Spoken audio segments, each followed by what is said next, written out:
Pemirsa, hampir 6 bulan virus corona mewabah di Indonesia. Kasus terkonfirmasi positif COVID-19 terus meningkat menembus 240 ribu kasus. Persentase kematian di Indonesia bahkan lebih tinggi dari rata-rata dunia mencapai 3,9%. Ya, inilah yang membuat sejumlah kepala daerah menerapkan pembatasan sosial, termasuk Pemprov DKI Jakarta yang menarik rem darurat untuk menerapkan PSBB. Lalu apa saja aturan ini berlakukan? Dan apa tanggapan warga ibu kota terkait perpanjangan PSBB? Informasi selengkapnya akan kami sajikan dalam laporan khas Vlogansa bersama Bayu Pradana.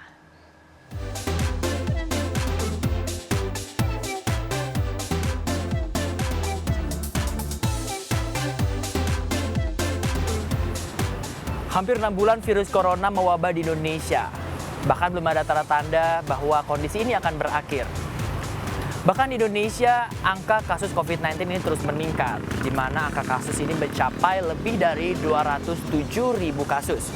Dengan angka kematian ini mencapai 8.400 jiwa. Peningkatan kasus di Indonesia ini tentunya disebabkan karena masyarakat ini mulai abai untuk menerapkan protokol kesehatan. Inilah yang membuat Pemprov DKI Jakarta menarik rem darurat dan kembali menerapkan pembatasan sosial berskala besar. Lalu apa saja peraturan yang diterapkan dalam PSBB kali ini dan bagaimana situasi Jakarta pasca diterapkannya PSBB? Langsung aja kita cari tahu.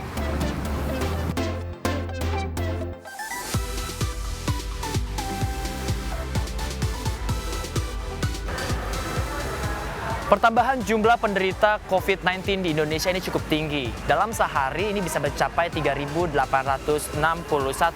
Dimulai dari Jakarta, Jawa Timur, Jawa Tengah, Jawa Barat hingga Sulawesi Selatan, ini menjadi provinsi dengan kasus positif tertinggi di Indonesia. Data dari Kementerian Kesehatan, persentase kasus aktif COVID-19 di Indonesia ini mencapai 25,08%. Ini lebih tinggi dari rata-rata yang ada di dunia, yaitu 24,78%.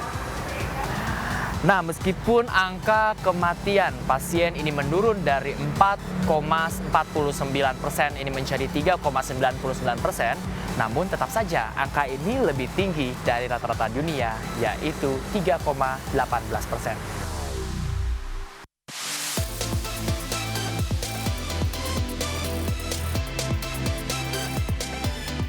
Beberapa hari yang lalu, PSBB transisi berakhir.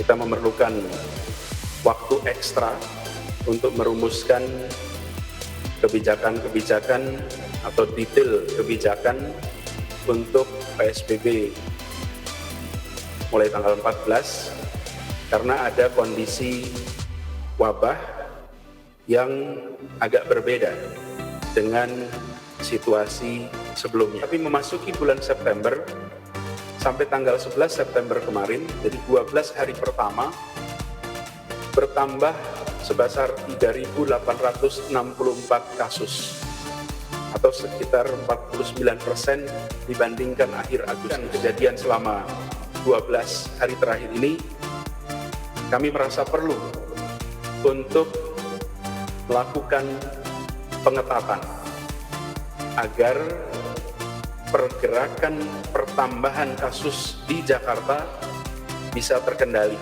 Karena bila ini tidak terkendali, dampak ekonomi, sosial, budaya akan menjadi sangat besar.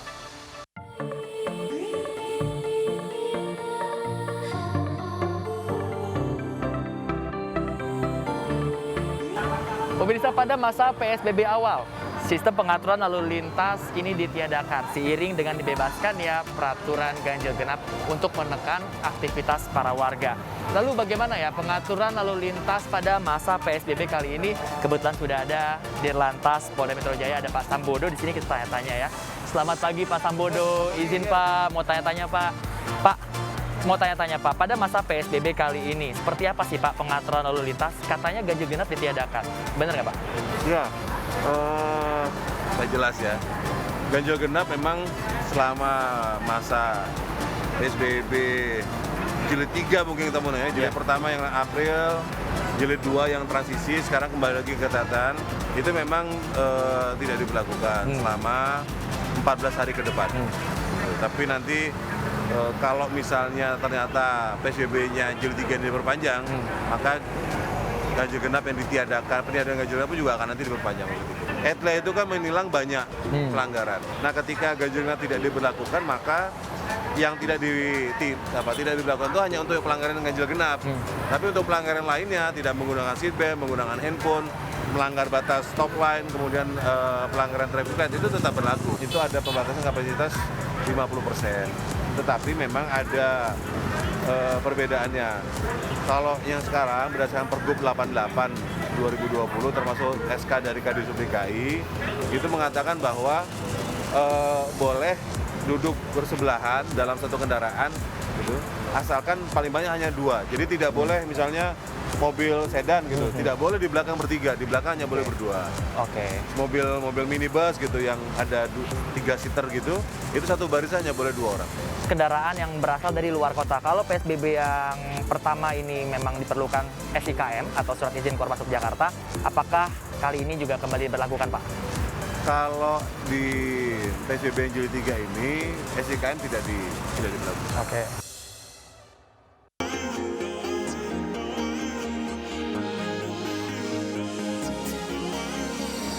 Perpanjangan PSBB atau pembatasan sosial berskala besar di DKI Jakarta ini diambil berdasarkan pantauan dan juga evaluasi dari gugus tugas percepatan penanganan COVID-19 DKI Jakarta. Kalau tadi kita sudah mencari tahu seperti apa pemberlakuan peraturan lalu lintas, bagaimana dengan MRT ya? Langsung aja yuk kita cari tahu.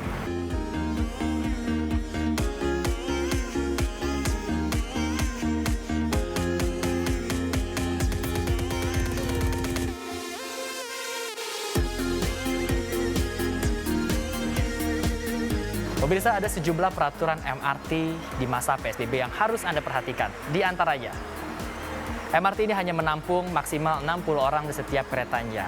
Demikian juga dengan waktu-waktu MRT yang menyesuaikan di masa PSBB ini di Jakarta. Di antaranya, pada tanggal 14 hingga 16 September 2020, MRT ini akan beroperasi dari pukul 5 dini hari hingga pukul 22 malam. Di mana MRT ini akan melayani para penumpang selang 5 menit pada waktu sibuk dan 10 menit di luar waktu sibuk dan juga di akhir pekan. Sementara pada tanggal 17 hingga 20 September 2020, MRT ini akan beroperasi dimulai dari pukul 5 dini hari hingga pukul 20 malam. Di mana MRT ini akan melayani penumpang selang 10 menit di luar maupun di dalam waktu sibuk. Sementara itu juga pada tanggal 21 September hingga waktu yang akan ditentukan, nantinya MRT ini hanya akan melayani penumpang pada pukul 5 dini hari hingga 19 malam. Di mana MRT akan melayani penumpang dengan selang waktu 10 menit baik di waktu sibuk maupun di luar waktu sibuk dan juga akhir pekan. MRT juga menerapkan protokol kesehatan untuk mencegah penularan COVID-19. Di antaranya yaitu dengan mewajibkan para penumpang untuk melakukan thermal check saat memasuki stasiun dan juga mewajibkan untuk memakai masker. Selain itu juga MRT juga senantiasa mengingatkan penumpang untuk melakukan hal-hal ini. Di antaranya untuk menjaga jarak baik di stasiun dan juga dalam kereta, serta rajin cuci tangan dan juga dilarang berbicara ataupun menelpon di dalam kereta.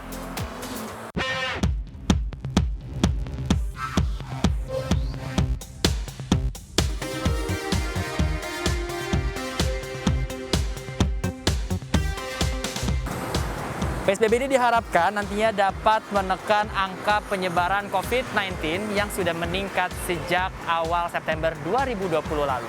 Lalu apa kata warga? Kita cari tahu.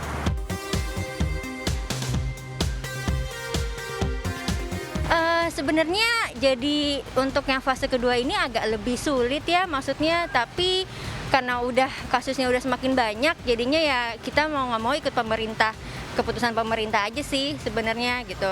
Kan ini cuma PSBB cuma di Jakarta. Kalau bisa sih kalau emang mau mengurangi tingkat COVID seharusnya di semua kota gitu loh. Harapannya sih semoga nggak hanya cuma PSBB sih ya yang diterapkan, cuma ada kebijakan lain yang lebih efektif ketimbang hanya terus-terusan PSBB, mungkin sidak ke rumah-rumah atau mungkin ke RT RW-nya gitu. Cuma harapan vaksinnya segera gitu kan. dapat kabar kalau vaksin akan disebar itu kan 2021, kalau bisa dipercepat lagi gitu.